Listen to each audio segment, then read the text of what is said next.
Today we're gonna make Bolognese sauce. And what Bolognese sauce is it's an Italian sauce, basically. It's a red sauce, but it has meat in it.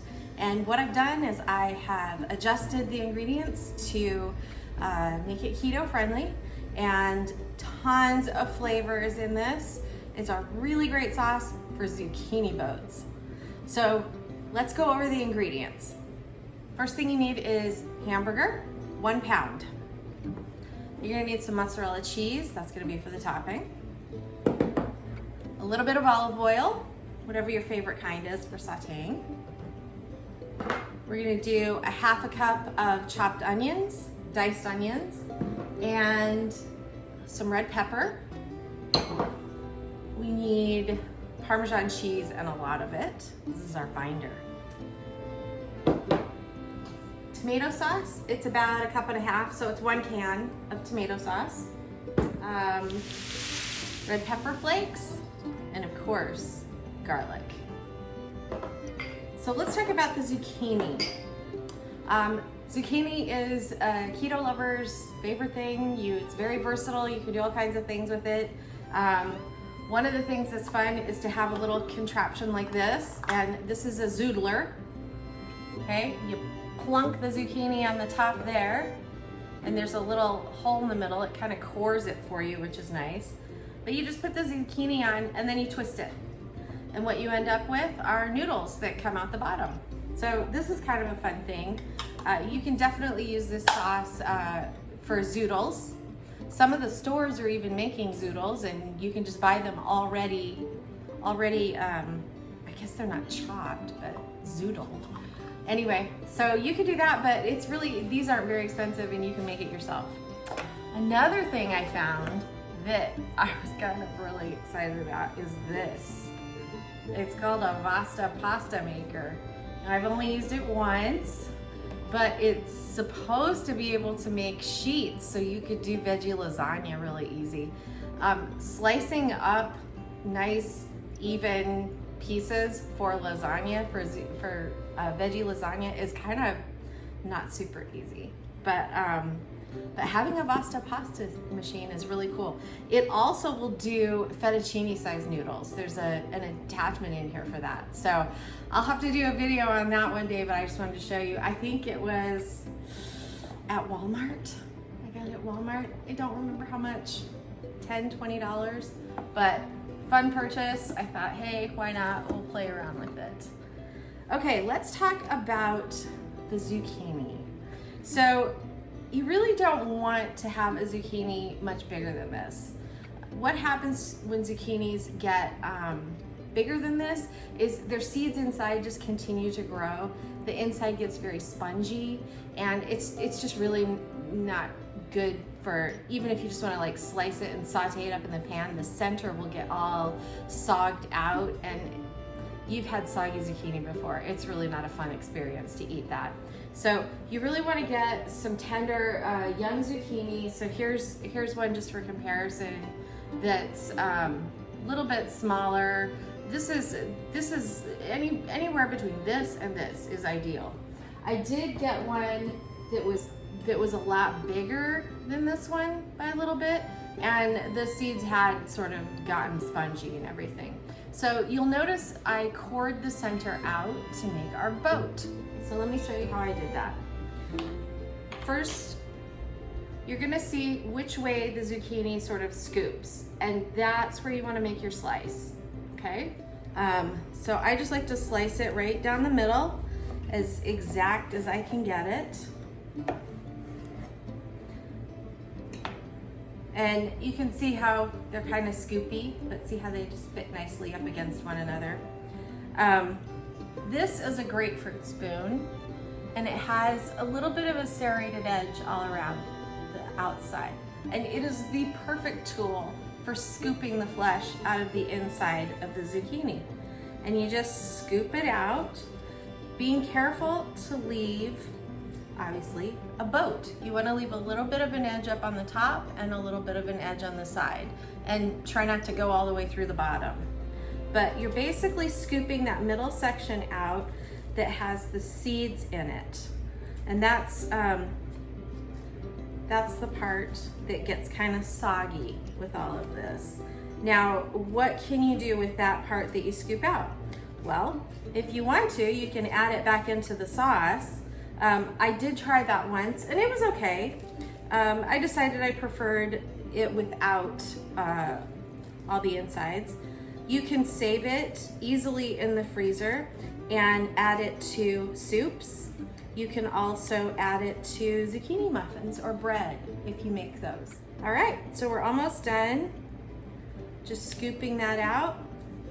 And the next thing you want to do is you have to prep your zucchini.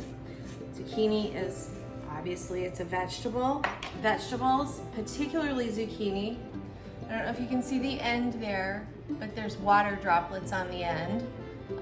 Just cutting the stems off created that water to start coming out. And zucchini has a lot of water in it. So you need to dry it out in the oven a little bit. I have my oven set at 325 degrees and I'm putting my zucchini in my pan here and I will place them in the oven for about 10 minutes just to dry them out. We're not looking to cook them, but we want some of that water to evaporate out of them. Why?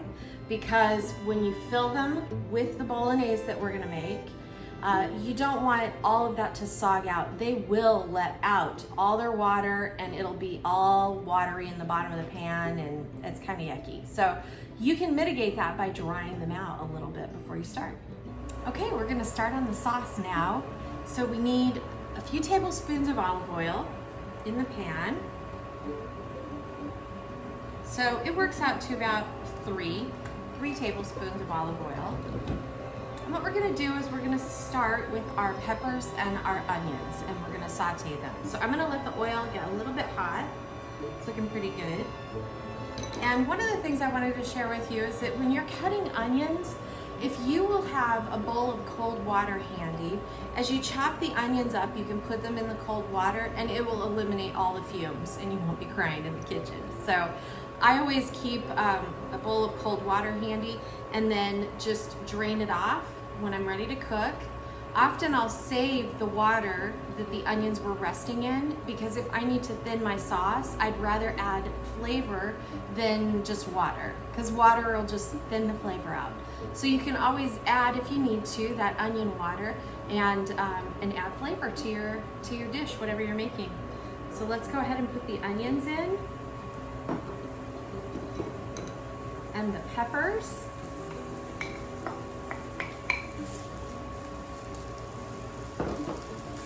And we're gonna let these saute. I wanna salt and pepper them a little bit at this phase. Every time you add something to the pan, you wanna add a pinch of salt, a pinch of pepper, and season each layer that you're cooking.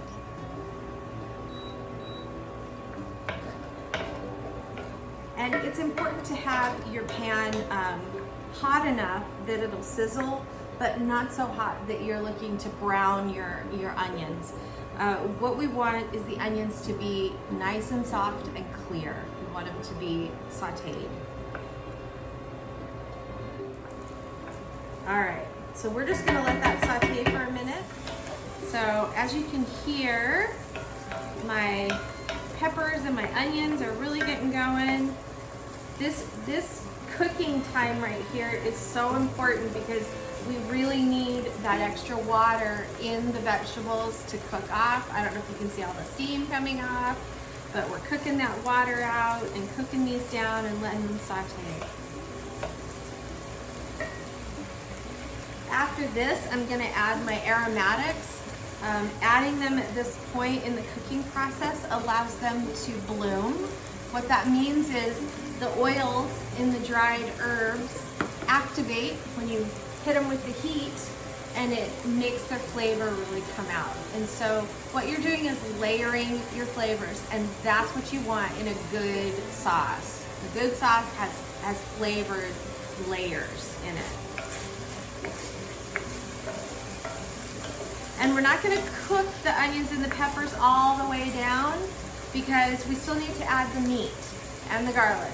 So we're cooking this in phases. We want to get most of this water cooked off from the peppers. And we're almost there with it. And then we're gonna add our red pepper flakes for some heat. I have a half a teaspoon. You can add however much you want. A tablespoon of dried basil.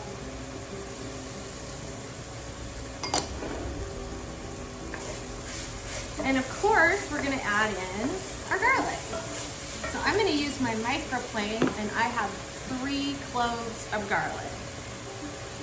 And I like to just set it on the side of the pan so I've got some stability there. And just shave it on down and tap it out.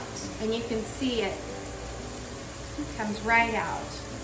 This particular tool is fabulous for zesting citrus. Fabulous for it. You get some really good zest using this. And notice I'm not shaving my fingers. I'm keeping them fairly flat while I zest, while I run the garlic over, so that I don't shave the skin off of my fingers. That's kind of important. Okay. So we're gonna cook this for just about a minute. I just want those herbs and that garlic to cook. The onions and the peppers are continuing to soften. And after about a minute, and you can smell it, it smells amazing. The basil, the garlic, the onions and peppers, it really smells incredible. Somebody has got to invent smell-o-vision. I think Willy Wonka did, but you know. Okay, so now we are going to add the meat. You can see how quickly this goes together. Having your food prepped before you cook this recipe is really important. We want to salt and pepper again. Salting our meat. And when I say a pinch, that's what I mean. I mean, we're not adding, teaspoons of salt each time. So at this point, we want to cook the meat until it's cooked through. Like I said, the onions and the peppers are going to continue cooking. And it will take 4 or 5 minutes for the meat to continue cooking like this. So I'll go ahead and cook it up and see you back here in 5 minutes. All right, the meat is nice and cooked up. It's all browned with the vegetables. And now it's time to add the tomato sauce. Now the tomato sauce has salt in it. It's not unsalted. You can buy unsalted, sugar-free tomato sauce, but this happens to have salt in it. So I don't need to add any more salt and pepper to this layer of the cooking process. And the hamburger that I use is 90% lean, grass-fed, organic hamburger. It's really important that if you're gonna go to the trouble of rearranging your entire life pretty much for this diet, then buy the highest quality ingredients you can.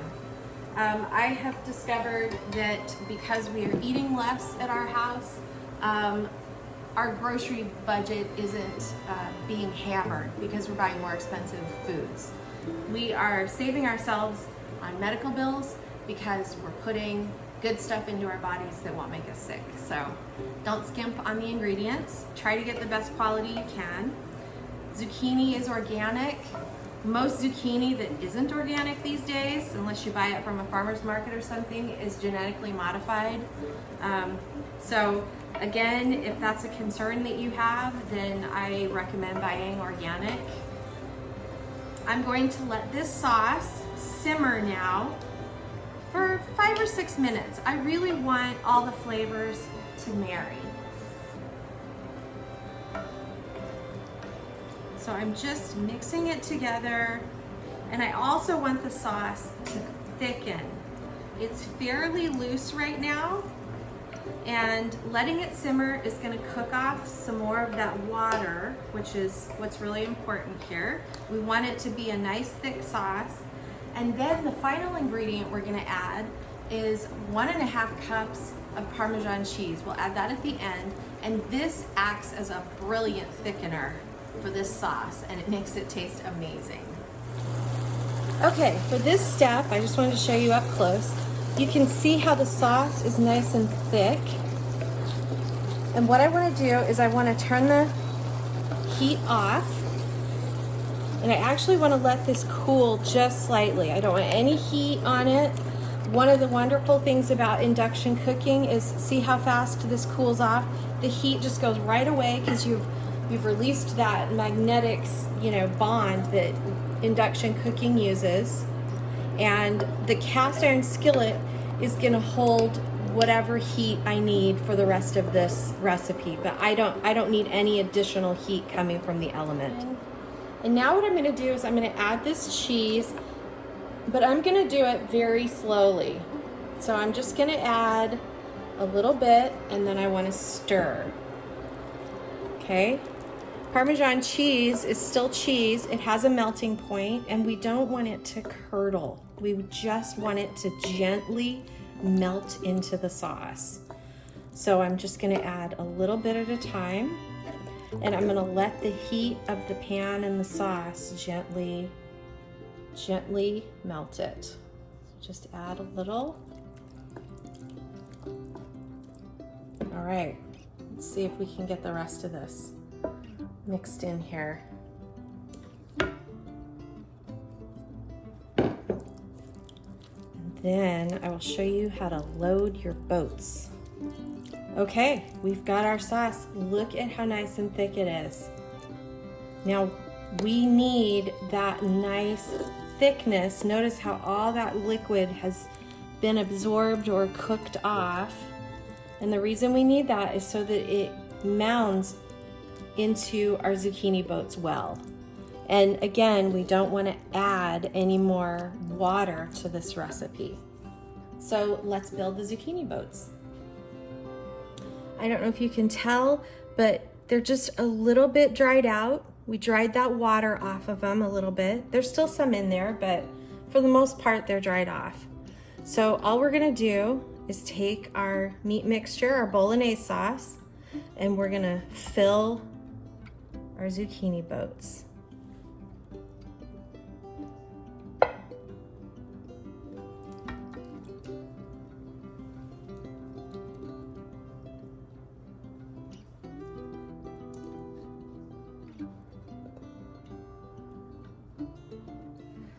The final step is to top them with some mozzarella cheese.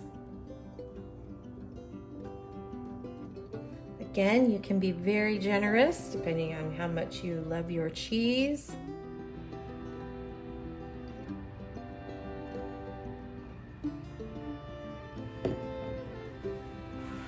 Cover them with foil and bake them in the oven at 350 degrees for only about 10 or 15 minutes. Remember, the zucchini's already par-baked and the sauce is already cooked, so basically we're just melting the cheese and softening up the zucchini a little bit more.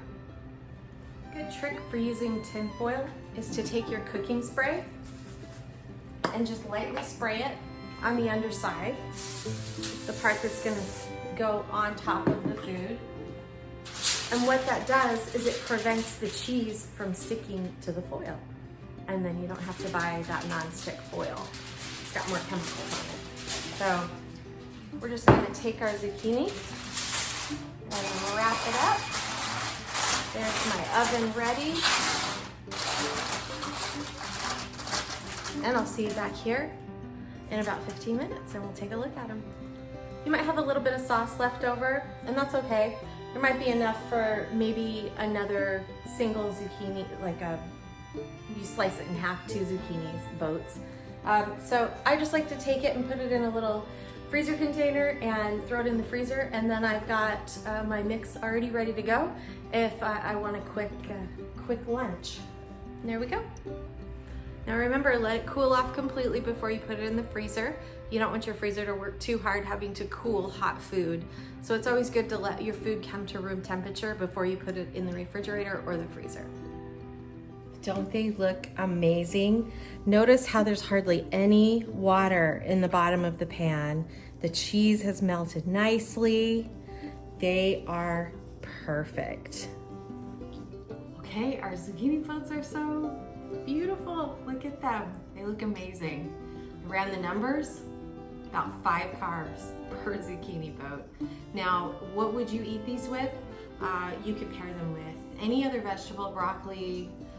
If there's maybe a muffin or a bread, a keto muffin or a bread you want to pair with it, you can do that. I think I'm gonna keep with the squash theme, and I'm gonna make some pumpkin bread with a cream cheese drizzle to go over the top of it. I found a new recipe I'm gonna try. If it works great, I'll share it with you. I'm just gonna scoop one of these out of here. Let's see if I can do it. Ooh, look at that cheese. Oh my goodness. And if you want to sprinkle a little more Parmesan on top, I guess you can. There's quite a lot in the recipe itself. But I just want to cut this and show you how it looks. Give you a nice cross section look there. It looks so pretty on the inside. It is delicious. The zucchini itself is cooked, but it's still got a little bite to it. That's really the way you want your zucchini to be. You want it to be cooked, but you don't want it to be soggy. So I'm gonna try a bite. It's hot though.